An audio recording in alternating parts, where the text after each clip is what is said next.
Hey everybody, welcome to this week's episode of the Patty G Show inside the Velocity Partners Group studio. Super excited to have them on board as our title sponsor. This week we have a great guest. We have Anna Beth of the app called Beauty Findr. This week we learn about blowouts, facials, and ultimately the perks of having your own dedicated application to book whatever beauty services you may need. So sit back, relax, and enjoy the show of this week's episode, brought to you by our great partners, Falaya Real Estate, Lakeman's Health Center, Cortex, PB&J Productions, and our title sponsor, Velocity Partners Group. Enjoy the show. So, kick us off with who you are and what it is that you do. So I'm Anna Beth Guillory, and I'm the creator of the Beauty Findr app. What is that? So we connect ready-to-book clients to beauty professionals. And what's really great about Beauty Findr is it's beauty platform agnostic. So a beauty professional or salon or med spa or anybody could be on a booking platform, like a point of sale that they use to run their business. But we're focused on being top of the funnel lead generator for all of these beauty professionals on any booking platform they're on. Because the cool thing is a client can go in and make a request for a service. And this could be like not somebody that doesn't even know them, but it's basically an open marketplace where you go in and you say, I want to get a men's haircut today. You make you put where you're located, how far you're willing to travel. And then your request goes out to an open marketplace of professionals that are in that mile radius that offer your service. They have a chance to make you an offer. And then you as a client can hit book. So it's like no calling, no DMing, no trying to figure out who's available, especially last minute. The app will do the work for you. And as a client, it's free for you to make the connections. So it's just a great way for people to get connected to a larger network and connecting professionals across all platforms.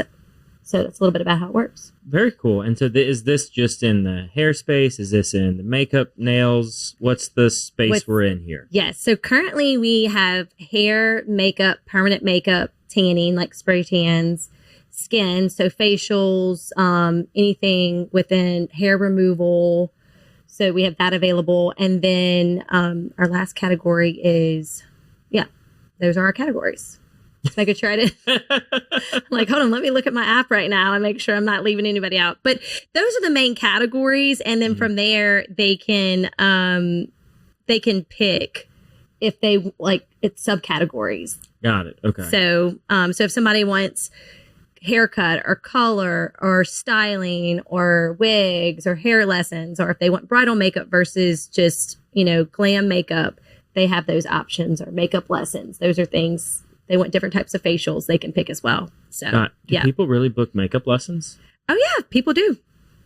Yeah. You'd be surprised about how many people are interested in it. Not just for like people that are like preteen and like they're trying to figure out how does this work. But there's a lot of adults that are like, especially as your skin is aging, so your skin starts to change, highlighting and bronzing, and like, how can I recreate the same look? There's a lot of people that are interested in that.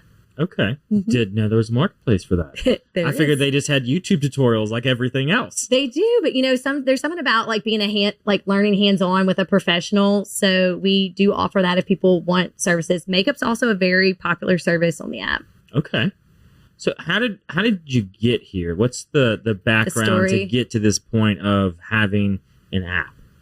Yeah. So what's interesting is back in 2016, I co-founded a salon, but at the time we were not full service. We were just a blowout beauty bar. And so kind of similar to the dry bar concept, but we also did makeup and tanning. And in that first year, not being a cosmetologist by trade, nor was my business partner, I saw from the ground up how hard it was to build our clientele. Definitely a lesson learned in underestimating like how quickly you can build your business.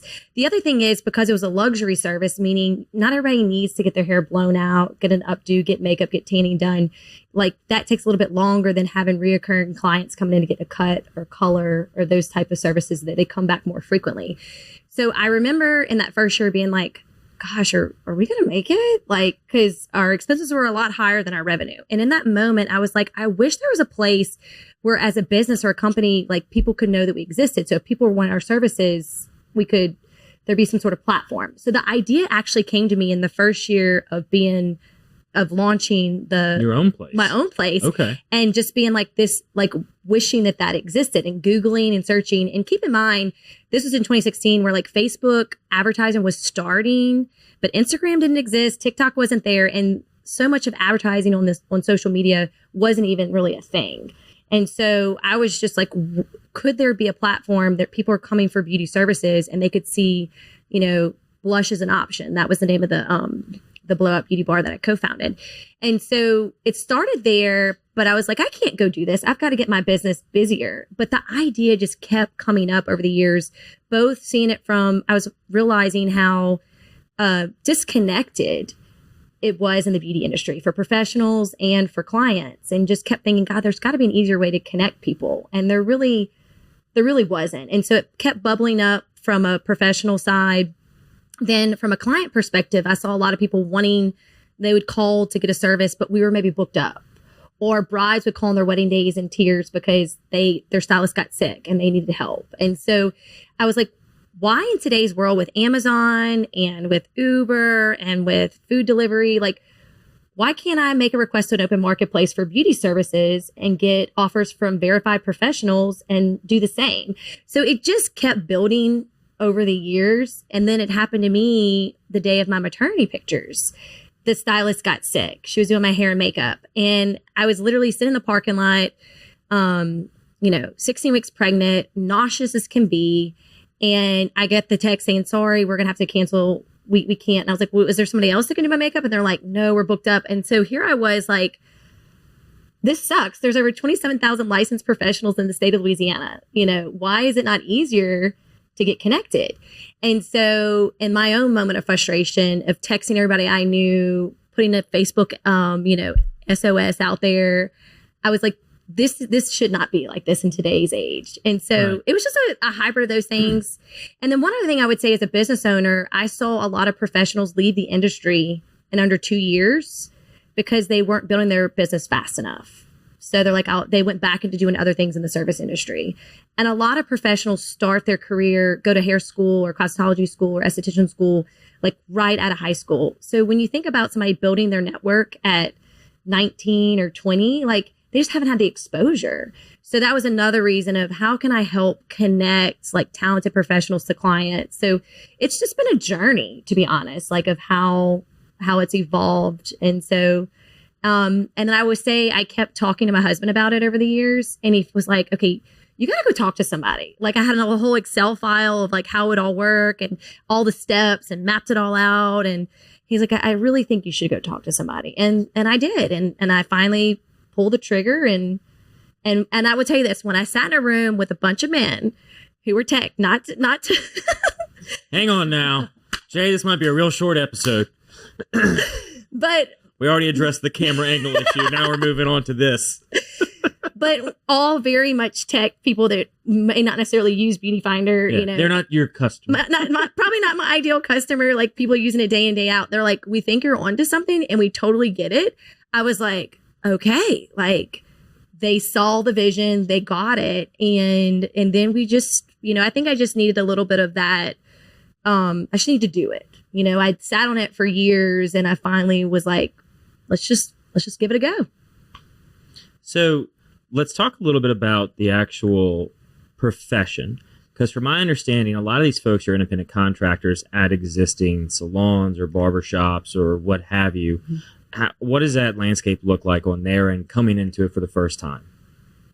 Like coming into the beauty industry? Yeah, coming into the beauty industry, right? So like it's not a traditional W-2. There are. Okay. So what's interesting is, and the salon industry has definitely gone through a little bit of a pendulum swing with the salon suites. So you are, to your point, seeing more 1099 people that are leasing a spot in a larger suite. Are you familiar with the salon suites that are kind of around town? So people will rent like a space within it, but it may say Image Salon Suites, or it may say Mirror Salon Suites, or it may have a different Elevate Salon Suites on the building. But within there, the professional rents out their own space and their door has their own branding, and they basically run their own business and they're their own private. So the industry has shifted to a lot of people wanting to be their own entrepreneur, solopreneur, and have their own business.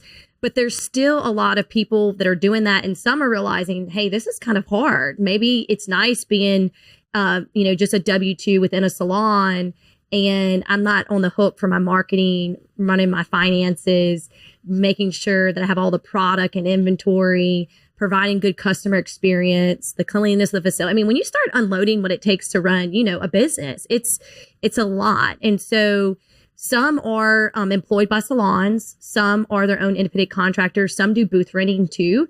And the great thing about Beauty Findr is it's open to all the above. So even your W-2 folks. Yes. So a business can set up their own business account and receive requests to the company, or the professionals at that business can have their own Beauty Findr profile. So it's either or. So people have the opportunity. I have some businesses where the individual professionals have an account because, like anything, a lot of requests do come in after hours. So people have a time to think and they're like, oh, I need to get this done tomorrow. And they put a request in. And so a lot of times people want to be able to respond as quick as possible. So have you had any issues with like W-2 employees getting requests outside of their business? If there is one that's registered, how do you manage that?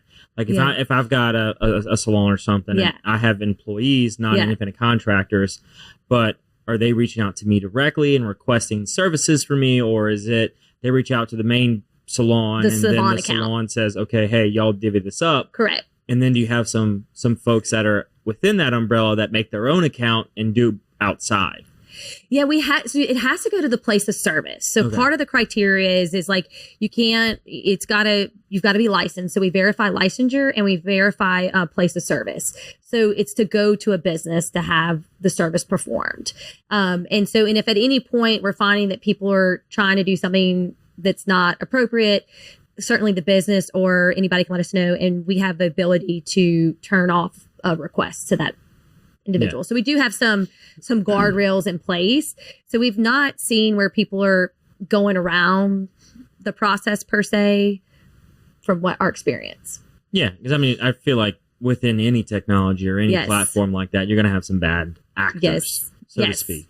And I would tell you, that was actually one of the reasons that I kind of stalled, like waited, because I'm like, I could never live with the fact that somebody used it for something like not the right reasons, right? But people have said, Anna Beth, you can't control people's actions and what they do. But I would never, this has been created with good intent to help people grow their businesses, help clients get the services they need when they need this, save people time, and just make it easy for everybody to connect. And certainly want to make sure people are using it for the right reasons. 100%. But you always are like, gosh, I just never want to be on the news for Beauty Findr app, blah, blah, blah. Beauty Findr did X, Y, and Z, That's not positive. No. So how do you work through like getting them to be repeat customers at that point? Because generally, like when you get a barber or a stylist or a makeup person, like you're going back to that same person every single time.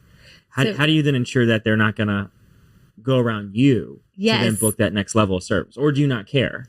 Well, two things. So actually 77% of app users currently come back and reuse the app to request additional services. Okay. Yeah, that's a good number. It's a good stat, it's really great for especially for using a platform. So people like it and they come back. The other thing that we are adding currently, we're doing some updates to the technology, is the re-request feature. So once they connect with somebody, our whole goal is to create an easy, frictionless process. So once you connect with somebody, you can go back in and request that person directly or that company directly and not have to and just put in the times and the dates. That's the other thing I didn't mention earlier. You put the time and the dates that work best for you. So Beauty Findr is really designed around the client, around what works for you. And you send out what's ideal for the time, the date. You can load an inspo image. You can link an inspo or whatever you're looking for, write a note to the professional.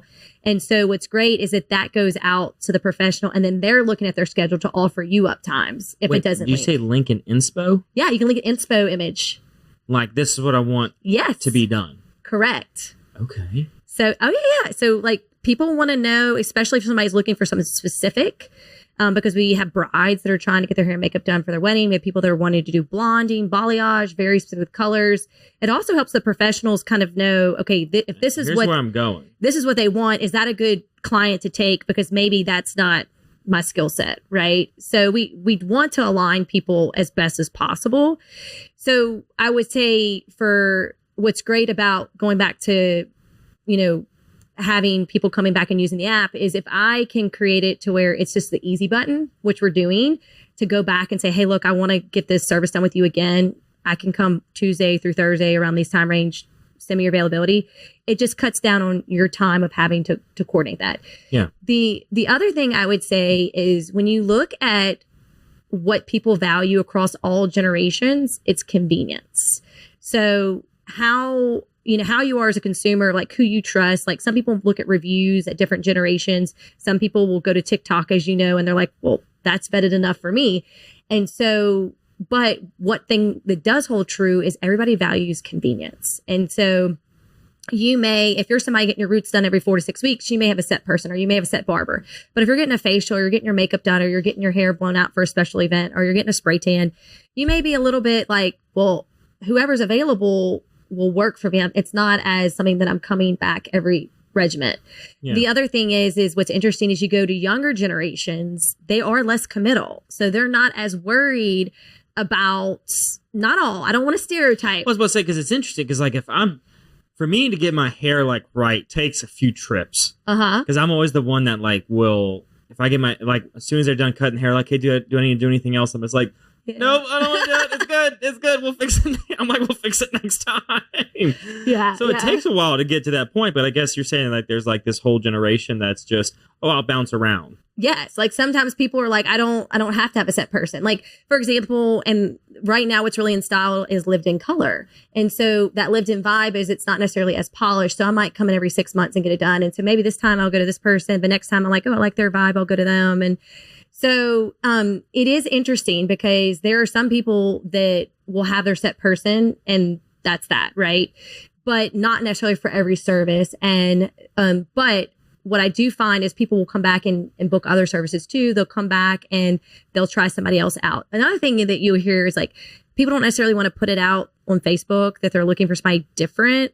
And so this is a way for them to kind of explore their options without like letting their hairstylist know that they're looking at other options too. It's like you get to swipe in secret, Correct. And again, like they can see who makes them offers and they can look at their profile and their Instagram and their social media and they can figure out like, is this somebody that fits my style in addition to my schedule? So you link their socials to the app too. Wow. Yeah. So the professionals can see, so the client can see the professionals like vibe, because that's important. If they can look at their work and see like, okay, does this align with what I'm looking for as well? The whole goal is that we want people to have good experiences. So as much as we can tee up to them to view, some people are like, nope, this works. That's great. Let's go. Let's book. Yeah. They recognize the name of the company, the salon. They know they're reputable. They're like, I don't care who's doing my blowout. I'm sure it's going to be a great experience. Book. Some people like, I want to go look at their profile. I want to, look at all the work and then really decide. Yeah, well, I mean, if it's for an everyday situation, you maybe are a little bit more lenient in who you go see. But if it's like, I've got a very special occasion, I want to make sure it's done exactly within where I want. Being able to see their past work is huge. I mean, that's how do people decide on photographers, for example, videographers, correct, right? We got to go look at your book of business, look at what you've done. That's right. To see if we fit styles. Same thing with all of your other ends within the beauty world. And then makeup too. Like makeup's not all the same either. Like I know you have a wife. So I've learned. You've learned. Like some people want soft glam. Some people want like really dramatic. Some people, there's just a variety of what people are looking for with skill. And so being able to have that opportunity is great too. Yeah. And it's a whole different world. Yes. So, because nothing's worse than you find this makeup artist you really love. There's a big event coming up in Baton Rouge. And I should mention, we're actually in 14 states. We've had professionals. Wait, what? Yeah. We've had professionals organically sign up in 14 states. And so we're trying to continue to scale the technology. So as we go to more cities, so as people make requests, they know, I guess, let me back up a little bit. When we launched in Baton Rouge in the Lake Charles area, we set up a base of professionals on the app because with the two-sided marketplace, you have to have enough at least people one side. Yeah, you gotta have people responding to the request, right? And it's a lot harder than people realize. Like that's the other thing to like find that magic, because you want to keep your professionals equally engaged and they want to be getting enough business, and the clients want to have options. They don't want just one offer. So really trying to build that. But what I've found is once professionals find out about this, they're organically going and signing up. And as long as they're a business place of service and they have a license that's verified, they're technically open for request to get them. But it's so like being able to scale and grow quicker. That's what we're trying to do with our next version technology. So if you put a request in a market that doesn't have as many people, we're able to tell people right out the gate, like, this is what, but if you go 2 more miles, you've got 4 more people that offer that service. So really leveling up the technology and the matching. This episode of the Patty G Show is brought to you by Cortex. Cortex is the trusted technology partner for small businesses across Louisiana, delivering managed IT, cybersecurity, and smart strategies to help you leverage AI without the confusion. I mean, aren't we all confused by AI nowadays? As a locally owned company, we understand the challenges Louisiana businesses face and provide tailored solutions that keep your operations secure and efficient. Whether you're looking to strengthen your cybersecurity or explore how AI can give your business a competitive edge, Cortex is here to help. Be sure to mention the Patty G Show and receive a free cybersecurity risk and analysis to see where your business stands. So how is all that back end working? You some tech guru over here that's just on the end coding away at nighttime? How does that work? I wish. So I would say I am definitely not a tech guru. I think that's probably been part of my learning curve. And I've learned a lot with just how you set up the architect of the technology. I can say, okay, this is how I want it to all flow. So how do we actually make that happen in the back end, right?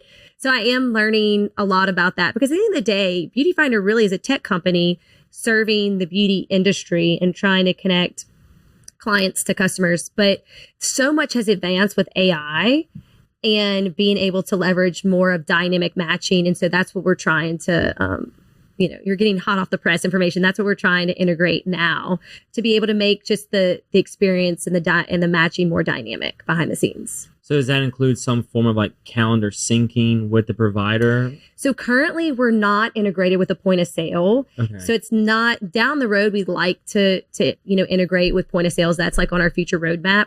But right now it would be more of, you as a client, you're going in, you're making a request and it leading and it just being like, hey, talking to one of our beauty bots and saying, I want to get a haircut today. I'm downtown.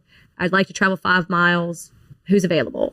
And then it's like, all right, well, if you go 5 more miles, you can have maybe 20 people. But if you're cool with these 10 people, we'll go on and send your request. And then it just sends it. So just making it super easy to get your requests to the open marketplace, or if you want to request somebody specifically. Okay. So then on the service provider side, what is their interface look like? How are they getting these? Are they getting push notifications? Yes. Are they getting text notifications? Yes. Push notifications. Or are they just having to check every now and again and see what's going on? So it's all done in the app today. We are working on a web version to like a web page because that for some of the businesses, they're like, it'd be nice if I could just pull it up to if I have a person working at the front that's a receptionist, they can also like visually, look at that too. But in current state, everything is done through the app. So they get a push notification when they receive, a request. If somebody chooses them as the professional, they'll get the push notification. They can also two-way chat with the client. So once they make them an offer, they can two-way chat with the client. So if it's like, hey, I'm really looking for that, or could you do 2 o'clock versus 3 o'clock? So there is that option for them to also connect there. Okay, so then they can at least have a conversation before going in to wherever they're going. But everything today, like once they hit book through the app, like the client or confirm via the chat, then the professional essentially adds them to their booking system. Gotcha. They'll get their email and their phone number sent to the professional, and that's how it is today. A lot of these point of sales, they don't you have to request like an open API to be able to connect with them. And so as a new startup, I think we have to build up a little further. I'm open if any of them want to call. Let me just put that out there. But you're not turning it down. I'm not turning it down by any means, but really building up the business further. Right now we have 134 businesses and individual professionals total on Beauty Findr. So we've been able to grow that from 28 businesses when we started in 2024. And again, a lot of that's been organic growth. So how has the industry kind of shifted or recovered since we had the 2020-21 situation? With everybody not being able to go and get their hair done and do these types of services, how has that kind of been recovered since then? I think it's balanced out a lot more. I would say 2021 was the boom year. And even as a salon owner, I guess everybody's like, we're ready to do something. Let's go. Listen, and I would say in 2020, it was, that was the year that like everybody realized, if they didn't already, just like most people are like, their beauty professional knows more about them than some of their besties. Because there's something about sitting in that chair and you just are like, hey, I'm just going to. You just unload everything. I'm going to unload everything because they're not judging me and they're not going to know all the players that I'm talking about, all the people. But no, I would say 2021 was an incredible year because there was that pent up, wanting to get services done. And then the money was flowing through. I think when the money from the federal government kind of started to slow down, I think we also saw a little bit of the spending slow down. Yeah. But I feel like it's balanced out. And one thing I would say too is that the beauty industry is over 580 billion. When it comes and then the services comprise of 326 million of that, beauty service that people consume. And so there are so many people that even in light of stuff happening, getting a beauty service done, there's something about it just makes you feel better. And so I have no doubt, no matter what's happening with the economy and then people are tried and true with getting beauty services done. I mean, so I will say this, even though I feel like, I guess taking out what I said earlier, there was a big boom that year because there was that pent up, people wanting to get it done. But the industry continues to grow year over year as far as consuming of services and spend and products. It's wild. Yeah, people they're back and they're ready to get back. They're like, let's go. Things. Yes. Yeah, but because I know during the 2020 era, a lot of people were saying, come and we'll do it in my garage. Oh, it was happening. We'll do it in my backyard. Oh, people left and right. And I would tell you, even as a salon owner, people were like, can one of your girls come and do my lashes at my house, lash extensions?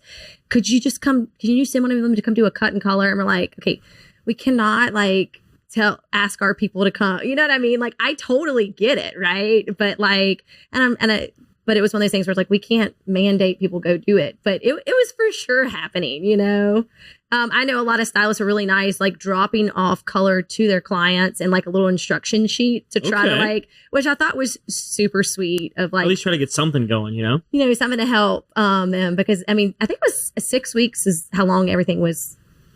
Maybe it was longer, but at least 6 weeks. Was it just for beauty salons and parlors and stuff like that were 6 weeks? Well, I don't know. We had the world shut down. I felt like we shut down everything for a year. Yeah. Well, that's kind of how I feel too. That was probably the longest year of my life because I should also mention the salon I own was located in Lake Charles, Louisiana. And that was the year that we had 2 hurricanes back to back, Laura and Delta. So you were running this thing from BR while I was in were you driving every day? I used to, not every day, but we have a manager. That's a serious drive. It is. So we had a manager that ran the daily operations that we would meet with frequently. But in the beginning, before I had kids, I would be there every weekend, Wow. and work my regular job and would work every weekend. But when you see something that really energizes you and excites you, you don't view it as work. When you're motivated, you view it as it energizes you. What also helped is my husband's from Lake Charles. And so, he'd get to see his friends. So it also worked out. And then eventually when we had kiddos, they could see his parents and they were excited. But, it's hard. It's hard working and then, running your business because inevitably things happen. But at that year was hard because we were closed for 6 months. We were having to renovate the facility. The whole community was, disrupted. Yeah. And, but 2021 was a great year. Look, 6 months from your last haircut. I can really speak to. That's a long time. Yes. I'll end up with a ponytail if I go for 6 months without getting my haircut. Yes. Yeah. Oh, yeah. So it was, you don't know what to expect, but the community was so great when we didn't get to open back till mid-January of 2021. And the community was so supportive. I think everybody was yay. Everybody wanted normalcy. Yeah. Let's go. Everybody, let's just go sit. Let's go. That's right. So then 2021 later on hits and it goes off the wall. It was like good. Like, no, like people were coming and getting services and it was busy. So I definitely 2021 was a great year. I mean, but I also feel like everything's like a blur. You know what I mean? Because I look back now and I'm like, how 2020 felt like just yesterday. It doesn't feel like it's almost been like 6 years. I mean, we're in October. Yeah. So I don't know. Like it's wild how time just really does go fast. Welcome to the brand new Falaya mobile app. We took all the same tech that's helped hundreds of people sell their homes themselves and packed it into an easy-to-use app for your phone. When you download the Falaya mobile app on either the Apple or Android App Store, you'll immediately be able to see the power of this game-changing tool. From the seller's dashboard, you can navigate to all the information that you need. We intentionally separated everything into key groups, such as tasks to be completed, buyer leads for your listing, and contact information for everyone involved through closing. When you get an offer on your property, you can simply review and respond all within the app. No matter where you are in the world, you'll be able to monitor everything that's going on with your property from listed to sold. It's truly the power of Falaya in the palm of your hand. Download the app and see for yourself. Falaya, it's real estate reimagined. Oh yeah. So was the business still operating very successfully at the time in which you kind of said, I'm going to take my time away from here and go do Beauty Findr? Yes, we had decided to say, hey, we want to go on and sell. One thing I will say as a lesson learned when you're selling a business, it does take a lot longer than you think to sell a business. So you don't want to wait till you're ready, you know? And I would say 2020 took a lot out of me, you know. That year, it was hard, you know, working in healthcare and then having to build back up your business, both the facility, you know, manage the insurance claim, keep your team engaged so everybody comes back when you open. Like it was a lot to manage. And so I was ready well before. But that's like any business owner. You're going to go through seasons. You're like, oh, I'm tired today. But then you're like, no, I'm super excited. Let's keep going, you know? But yes, we had decided that we were ready to sell. And then what worked out really well is one of our first employees that we hired ended up buying it. Okay. So it was a full circle moment. Yeah. And I would also say when it comes to the like selling your business, because it's a service industry, service base, a lot of people worry like, what if your team leaves? Then like we're buying something, have a business, yeah. Right? So oftentimes people look at your like more of an asset sale in those scenarios. So I would say too, if you're somebody that's looking to sell your salon or some of the beauty industry, really try to find somebody within that knows the values, knows the customers, and like knows like that risk, and it's less of it. Like they're more, they know firsthand like truly the value, because often people worry like if a stylist leaves, well, I'm spending all this money buying this company and it could turn upside down overnight. Yeah, well, and then the customers get a chance to get that familiarity, right? Yes. That you get to have that kind of segue of like, oh, you know, we're transitioning. They're going to be here. I'm no longer going to be here. It becomes just a little bit better than just, oh, yeah, you know, somebody's stepping in totally foreign. Yes. No, it truly was, I could say like a God thing. Like in the end, I think through the journey, because we were talking to other people, some deals fell through, you know, just like anything, you get pretty like, you know, frustrated because you're like, okay, but then it all works out in the end. It's just being able to stay the course and be patient. Yeah. And I'm not always, you know, my mom's like, patience is a virtue, Anna Beth. You have to be patient. And so, but it is hard when, because you also, one thing I would say too is we're real grateful because we were transparent with our team and they knew. And so it's kind of like, look, we're going to make sure we bring in the right people that are the right fit. We didn't spend almost a decade of our lives to not see this be successful. Right. And so that was another thing that we wanted to make sure we brought in the right person that could carry the torch that fit with the team.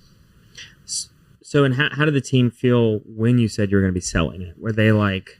They were completely... Did they all stay, or did some say, well, you know, if you're not in charge of me, I'm leaving? Like, how does that dynamic feel? I think what's interesting is because we weren't in there day in and day out and there was a manager, it wasn't like this big rip the Band-Aid because we were more managing from afar. Yeah. I think there were some people that did get worried and decided to like, oh, I don't know what this could look like for me. There's this other opportunity. But a lot of the other, most of them were like, I want to see this through. Like, I want to see what it looks like and then I'll decide.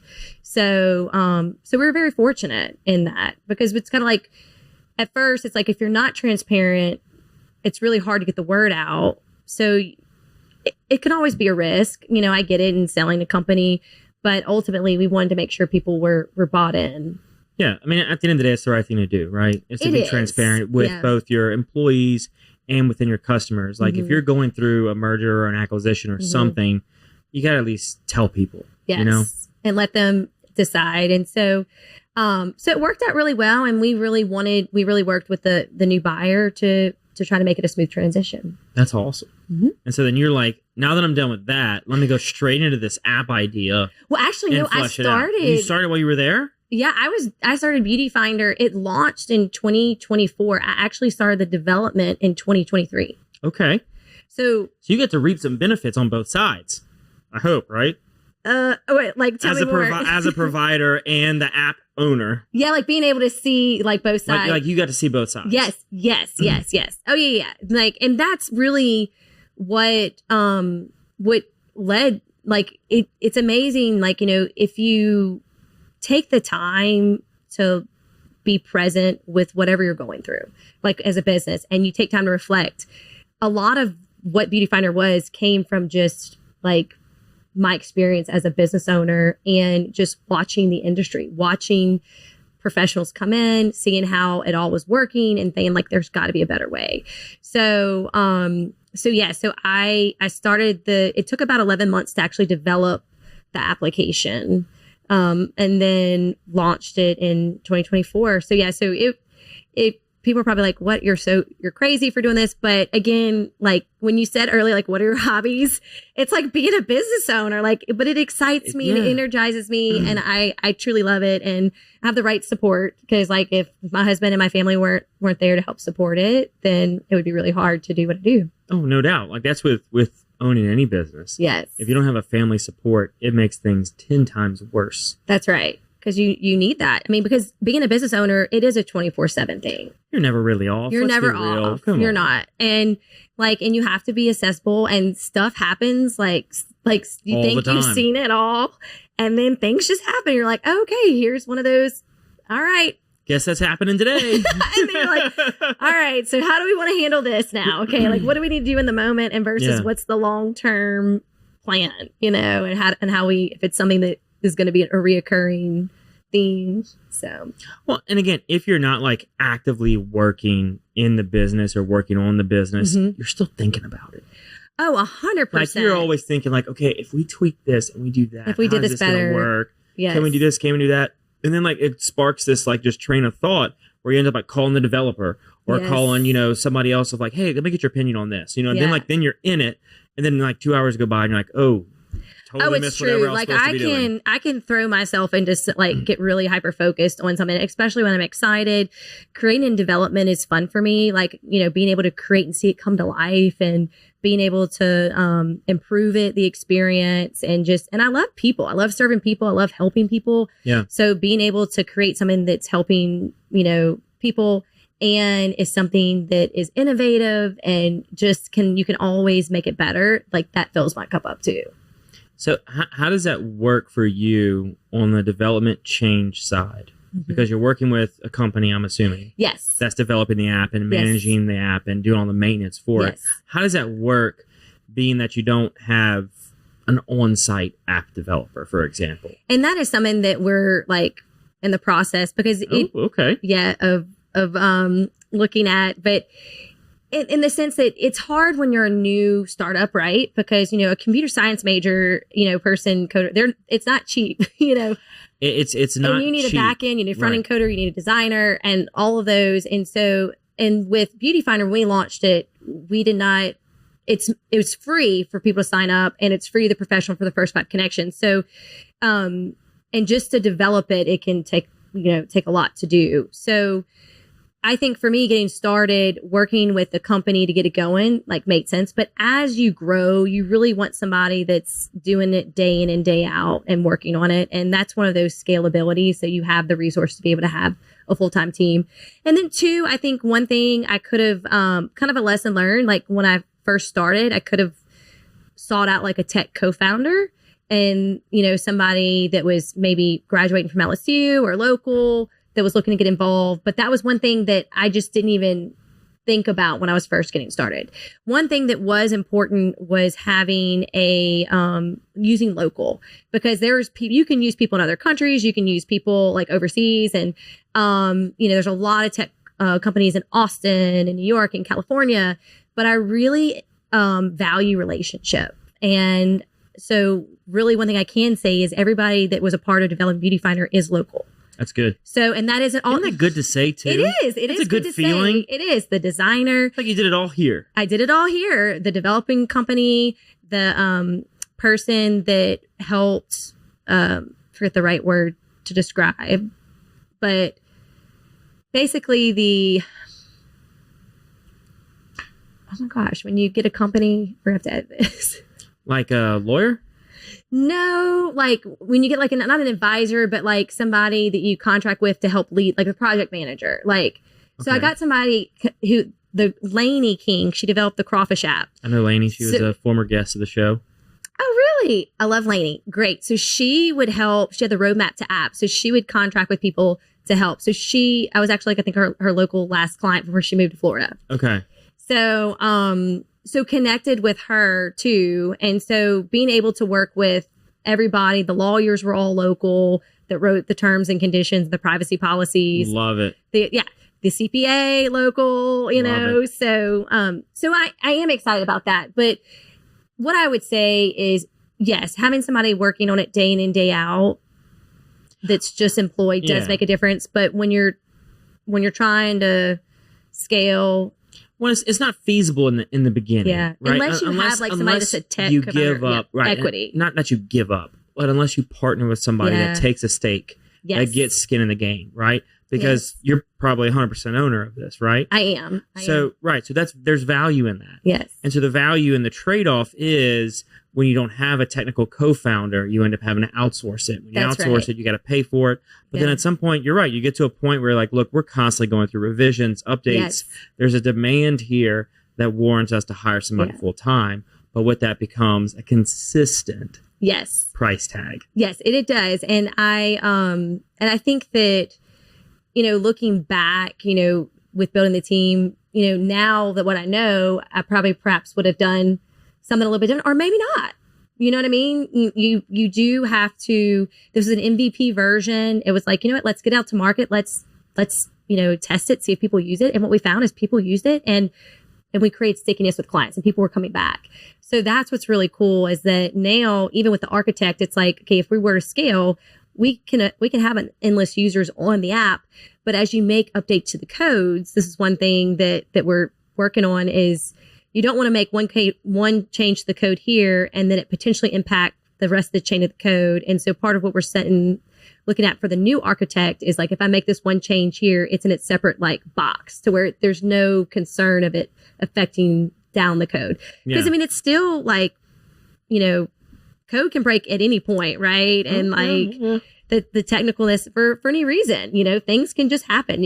And that's the other thing people don't realize. You don't just create an app and put it in the app store.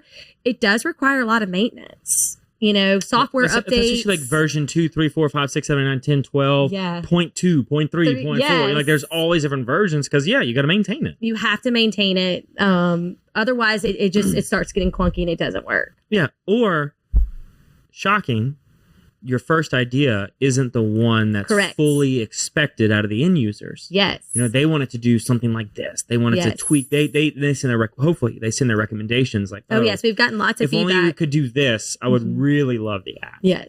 So then you take that customer feedback and you try to figure out, is it feasible to implement into what we have? Yes, that's right. That is so true. So 100% being able to incorporate more of that feedback. And that is what with this new version, like being able to re-request somebody directly, having the option to request the open marketplace or somebody specific as well, if they want that option, they can.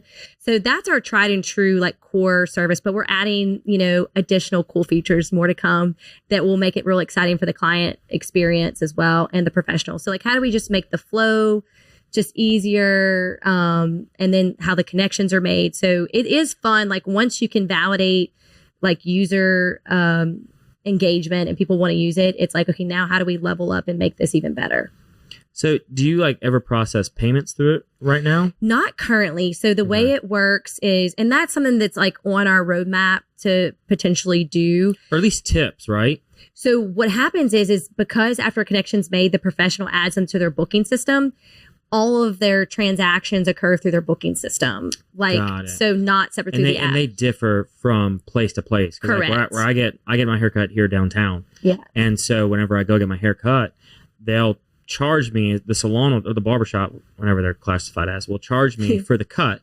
And then I'll tip the stylist after. Yeah. And so it's going through Venmo or cash. And it's like, if I could just have a way where it's like I can book, pay the hosting salon, and then tip the actual person, that would be so huge. Yes. Because then it's all linked on like one card or one thing, and I don't have to worry about like, do I have cash on me? Okay, no, I don't. Like what? Then it's like that whole part of like, okay, what's your Venmo or what's another way to pay? That's right. Because you've got some places that exist like that. However, where I used to get my haircut on the other side of town, it was all the same. You would just tip your stylist in your checkout.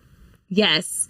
Well, and one thing that I've gotten feedback from both, like I've had a lot of solopreneurs like say it'd be really great if like everything just integrated. Yeah. Some businesses, they have like their point of sales, their reporting system, and they're like, it would just be an extra step, but we're not opposed to it. Yeah. Because the other thing is we could verify like the card for the service, not charge, but until the service is completed. But to your point, it would all just be there, and it would just be the easy button. You wouldn't have to worry about pulling your card out.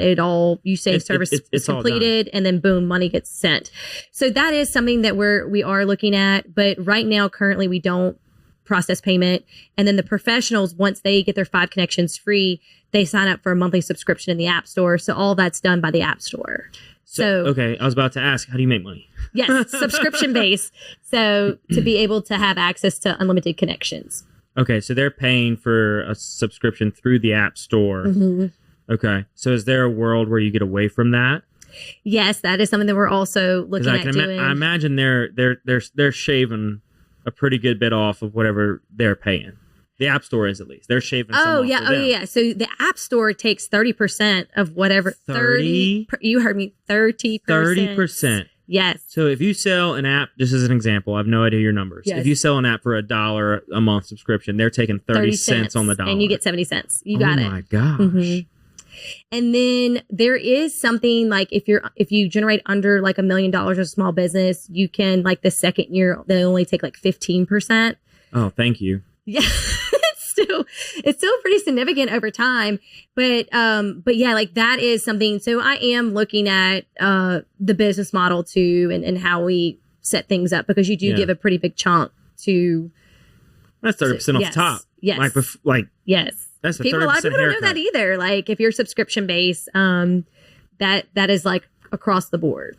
Wow. I didn't realize that their cut was that much. I figured it was 5 or 10, not 30. Mm-hmm. I mean, they know what they're doing. They do a lot the first year, because think about it. A lot of people create apps, and then how many actually go past that first year? Oh, yeah. So they're going to make their money. So they know what they're doing with that 30% the first year. They're holding the marketplace. That's right. They don't hate the player, hate the game. Right? Yeah, they're holding the marketplace just as you. So it's the same correct thought, I guess. That's right. Okay. So you've got some adjustments, which again, you learn that as you go. You learn that as you go, and you look at everything. And so, part of it's like, do you look at like maybe a first time connection percent, not 30%. Let me be clear. I don't want any of my professionals being like, oh, Anna Beth's coming in and changing it and it's about to.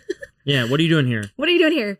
But do you create more of that? Because I've had some professionals say, I really like the subscription base. It's very reasonable.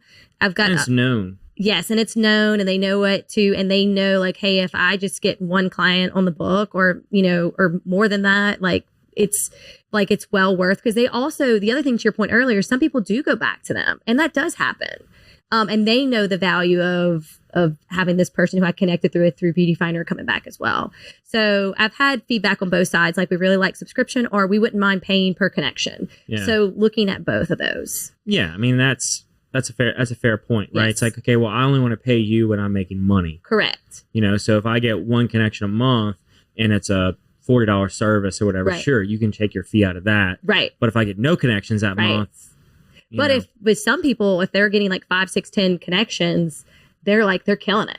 Well, and look, it's the double-edged sword, right? Yes. You can either say, I'm going to pay the flat fee and I'm going to push people to go through there and get my money and make more. Yes. Or if you're like, okay, well, I don't know if I'm going to make this much, so maybe there's even a world where you have the option, right? It's like, okay, well, you can either choose pay a flat fee, which means you're going to make money, or if you're unsure, you can pay per connection. Yes. Yeah, that's a good idea. Thank you to our wonderful sponsor, Lake Men's Health Center with Our Lady of the Lake Physicians Group. Guys, I know it's tough to get out and go to the doctor. I know it's challenging to find time in our busy days, but I promise you, signing up to be a part of this group with Dr. Curtis Chastain and Dr. Tyler Boudreau, you won't regret it for several reasons, but most of those being the fact of the time it saves, where you're able to get in on the same day, get that appointment done, and spend that time you need to talk with them about what your health goals and concerns are, as well as ensuring that the financial investments you have, you will be able to live out and see those come to fruition. So if you're an investing guy, you know all about and planning for the future and investing in the future. There's no other more important thing to invest in than your health. Make sure you go check them out, Our Lady of the Lake Physicians Group Men's Health Center, and tell them Patty G sent you. So, how are you getting the word out to the end user? Yeah, so a lot... Especially across 14 states, right? Yes, correct. So a lot of what we're doing, as you would imagine, is social media. Mm-hmm. That is something that we do. Whenever I got started, I was doing a lot more ground roots. So even down to... Speaking of sororities, like on Monday nights, it's a captured audience of, people that use Beauty Findr and being able to get the word out, a 5-minute spill. Yeah. So doing some local marketing as well, partnering with other small businesses. So that's what I did, more ground roots to kind of get started. But as we're trying to go expand further, a lot of what we're utilizing is social media. I'm also designing the app to where it's going to have more of that engagement with the community, to where we can get more people onboarded organically through the community. Mm-hmm. So that's another idea that has come out recently. How do we make this more interactive within the beauty community? Yeah. So you do any type of geofencing around those folks that signed up in different states and say, okay, let's target your area. To get you some customers, you some customers. We need to get to that next level, and that is something that we're working on. Currently, it's not at that level. Yeah, but one day. Yes. When I launched the app, one thing I would say, and I think this is another thing that people underestimate is, even a bank doesn't give you money for marketing, right? FF&E and lease improvements. They want to give you something they can file a UCC claim on. That's right. So they're not going to give you money for marketing. And, a lot of times people do underestimate how much, marketing, it's either your money or it's your time. But at some point, as you're scaling, you got to have the money. You got to pay for something. You got to pay for something to get it out there. And I think that is part of, when self-funding Beauty Findr, as I start, most of the dollars that I invested was in the technology, getting it all live, branding and all the things. But it's you've got to be able to continue to push it and get it out there. The other thing is working with influencers. That's been huge, because then you get into their network of people posting and sharing about it. And so I would also challenge, new entrepreneurs, think creative. You could work with somebody and say, hey, look, I want to offer you a service if you would go and share about your experience. You don't not everything has to be super big, because sometimes you're paying for a Facebook ad, which could cost, or Instagram or TikTok cost a lot of money, and you may or not get the views that you want, because you go in there, you put your criteria in of who you think would be ideal to see this, or you find somebody that people trust in the community and let them share about their experience, and you pay for them to have a service done. Yeah. So really thinking about where you're putting your dollars, what's really going to get you your biggest bang for your buck. Yeah, and I love that part too, is getting real testimonies. Yes. Of people That's important. going and using the application and saying, okay, here's what my experience was. I used it. I booked this service. Here was the person, capturing content while they're going there and saying, here was my overall experience. Yes. This is why I love it. Or, here's some areas for improvement or whatever it may be. Absolutely. And what I've been doing is more organic marketing, because I want people that are like truly connected to what we're doing, and not, you don't want to just go and just get a bunch of followers or people that's not really resonating with. Yeah. You don't want clicks, you want conversions. Correct. So really trying to share the value of Beauty Findr, that it brings, the ease of it, and getting the word out. So that is our big focus on the marketing, and then leveling up the technology. Yeah. Get the technology to also be a marketing vehicle. Yeah. So how do we incorporate more of that? Right. No, I love it. Yeah. And I'm excited to see kind of where it goes. And Me too. The future of Beauty Findr. Yes. Our goal is to be in all 50 states. So that's our vision. You're 14 states Yes. in. And this is one thing I would say is, imagine if we put, so I am currently taking on investors, and part of like the spill was like, imagine if we put real dollars, like bigger dollars. Yeah. I mean, I've put money into it, but like bigger dollars, like what could happen next? So what's the race? What's the race? What's the race? Yes. Hit us with your Shark Tank pitch. Go. So I'm raising $450,000 right now. Okay. I have 100,000 committed, and some other people that are. That's impressive. You think? 100,000 committed out of 20% of the way there. 25% of the way there. That's impressive. I've had people along the way talk to me like, are you taking on investors? And I would say initially I never thought about it. And it wasn't until a mentor of mine was like, Anna Beth, you're onto something, but you're not going to be able to fund this and grow this fast enough on your own. He's like, you can, and you can put your own money in. He said, but like, you can have a smaller piece of the larger pie. I'm like, well, I'm fine with that. Like, I don't mind, because I feel like we need to go faster, Yeah. And so I went through the Founder Institute. I was the first Louisiana cohort to go through it, met with other like entrepreneurs, like people that have had exits, and really refined my business model. And in September, I was like, okay, I'm finally going to take investors. So that's just in September. Like I just like September of 25? Yes. Oh my gosh. So like I just agreed to was like, okay, I'm doing this. But it scared me because I didn't know what I didn't know about taking on investors. And, I've educated myself. I've learned about the process. I'm not just taking on like anybody, because like they're your partner. Like you want people that are going to align with the business, and then also bring value too, like. Well, I'm assuming you're only taking on accredited investors. Mm-hmm. So you have already got a limitation there. You're not just, going and saying, hey, we're just going to fundraise from everybody. Correct. No, there is a criteria in place. Yeah. And then I'm talking to VCs too locally. So it's so that's where I'm at. And with most of it being invested in the technology, the people, and the marketing. So more hot off. What type of valuation you putting on here? Let's get full Shark Tank with it. Okay. Well, $5 million. Yes. Got it. Yeah. Post. Pre or post? I think post. Post money valuation. Post money valuation. Yes. Got yes. Okay. I had to think about that for a second there. So that's impressive, by the way. What you've built. That's incredible. Thank you. Well, I'm excited, and I can see it like going, and like just the next steps, and I'm very excited to see where things go. So if someone's interested, how should they get in touch with you?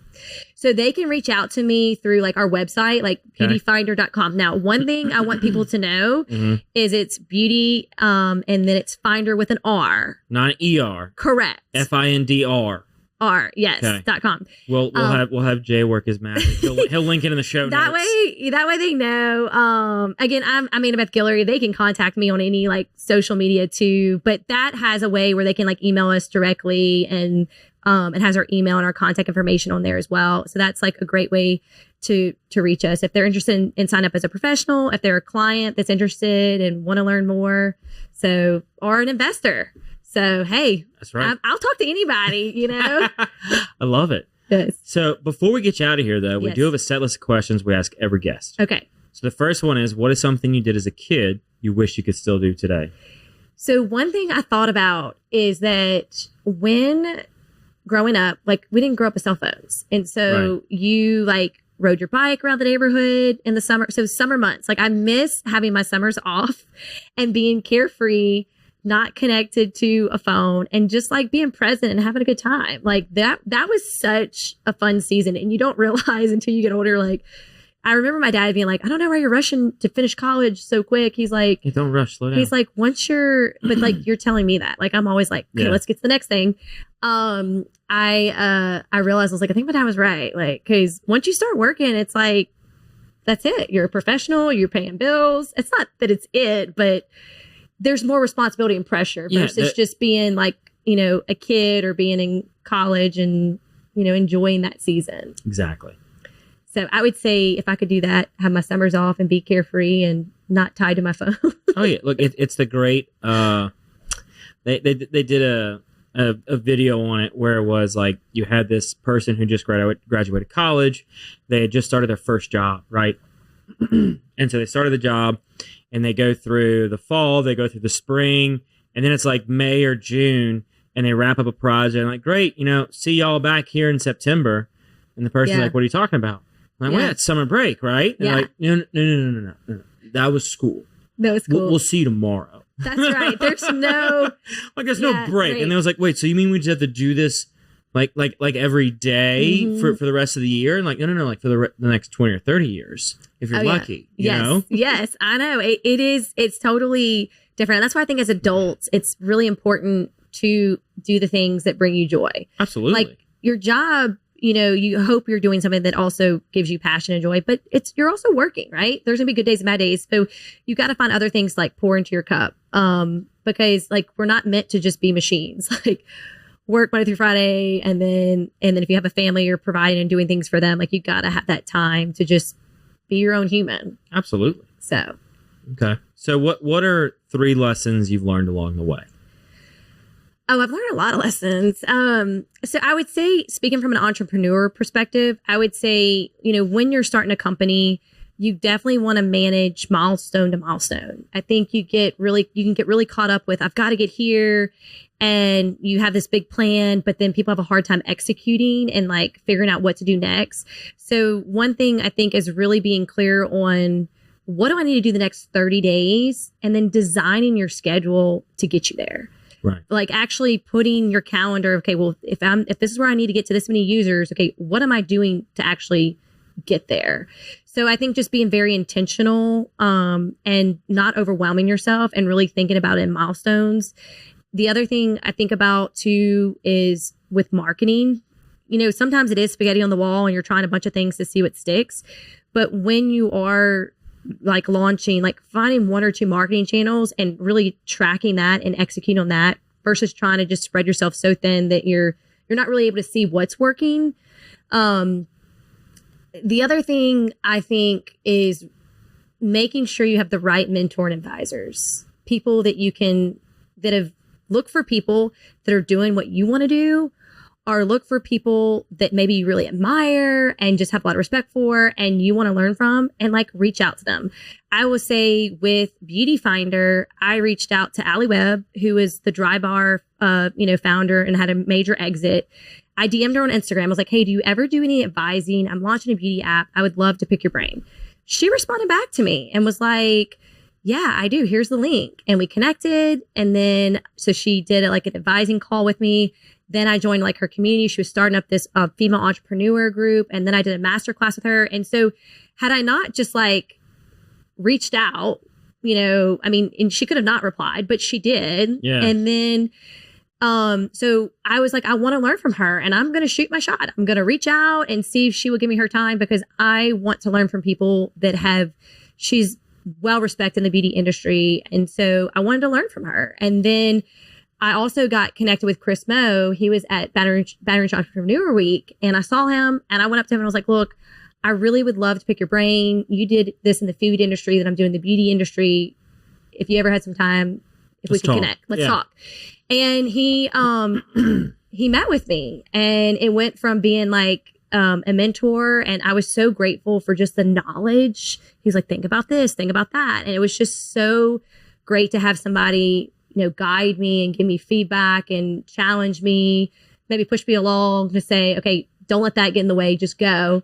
And then now, you know, he's an investor. So like, it's one of those things where it's like, don't be afraid to reach out to people that like you admire and learn, because knowledge is so much power. Like there's so much knowledge around us. Like you don't have to make it so hard. And I think that with Beauty Findr, I was like, I really want to soak up, as I launched my second business, I feel like that was something that I could have done better with the first business, having more advisors, more mentors. And so with this go around, I was like, I really want to be intentional with surrounding myself around people that are experts, that have done things, and they can give me their feedback. I mean, everybody's going to give you their opinion, and it's up to you to kind of filter through what makes more sense for your company. But I can't tell you how invaluable those relationships of having people that have done things and can tell you, like, you need to think about this, or this could be, you're missing this, because sometimes you're too close to it and you're not thinking it all through. So I would say that last one is like aligning yourself. And even as an entrepreneur, like it's lonely at times, and you put all your time and your energy into something, and then you don't, this is another feedback I will give, is you don't always reap and sow in the same season. And it can get really defeating when you're putting hours, working full time and working late nights, working early mornings, working the weekends, and committing so much of your energy, and you don't necessarily see it. And then one day it just kind of comes together. Things do take time. It's easy to see about stuff like, oh, that happened overnight. Well, you go back and look at people's story, a lot of times. It's 10 years in the making. Correct. Like you maybe have seen the last 2. And some people, like the people that are very fortunate that happens with, that's huge. But it does take time to get there. And so I think also being able to willing to say, okay, I need to pivot. If something's not working, like you don't want to keep going. But I think just being able to stay committed and surround yourself with other people that are going through what you're going through, that is also very helpful, because even having a supportive family, when you're talking to another business owner and they're in your shoes and they know like the sleepless nights you're having because you're thinking about whatever's going on in that business, and they kind of get it, you feel a little bit more seen sometimes in those scenarios where you're like, oh yeah, I get it. I've been there. And have you thought about this? Have you thought about that? So yeah, I love it. Yeah. So what is something you love about Baton Rouge? I love that it's big city, but small town, like in the sense that like you still feel connected and people, and there's local businesses that feel like home. But there's enough excitement going on to where it doesn't feel like it's too small. Right. And there's more infrastructure, more businesses coming in, the growth that's continuing to happen, I guess, especially since Katrina, when we had so much movement. Yeah, like everybody moved here. Yes. I remember I was at LSU at the time, and it took me like forever to get to campus. But I mean, look, I should not complain because I wasn't, in New Orleans experiencing what folks were experiencing there. But yeah, I think it's just, there's still this like small town vibe. And I don't know if I should say this because the state of LSU right now in football. Just say it. Just say it. But what I would say is that like there is something about Saturday night in Tiger Stadium and just the vibe. It never goes away. It never goes away. There's just a feeling like, when fall's hitting around here, there's like a buzz in the city. There's just a vibe. So I also appreciate just the business owner community around here. People are very supportive of each other. So. Yeah, absolutely. So for the final question, what can I do to help you? Help me get the word out. Like we want both clients, all of us, to use it, download Beauty Findr. It's in the App Store, make a request, see what it's all about, give me feedback, especially if you're like, hey, this would be great. And then for professionals, like we want all the professionals and businesses to join to be able to connect you to new clients and being able to grow your business. So just letting people know that Beauty Findr is available to them, that is a huge help. You got it. We'll we should be able to link the app into the show notes, and we'll link the website in the show notes so that way everybody can one click and find it, Yes. So we'll make sure to do that. So, thank you so much. Absolutely. Thank you for coming on the show today. I really appreciate it. I love this. It's been a blast. Yeah, this has been super fun and super just educational. I feel like I know more about the industry. The beauty industry. The more you know, right? That's right. The more you know. So thank you for coming on. Thank you. And thank you everybody else for listening or watching whatever platform or consuming us on. We'll see you next week right here for a new episode of The Patty G Show.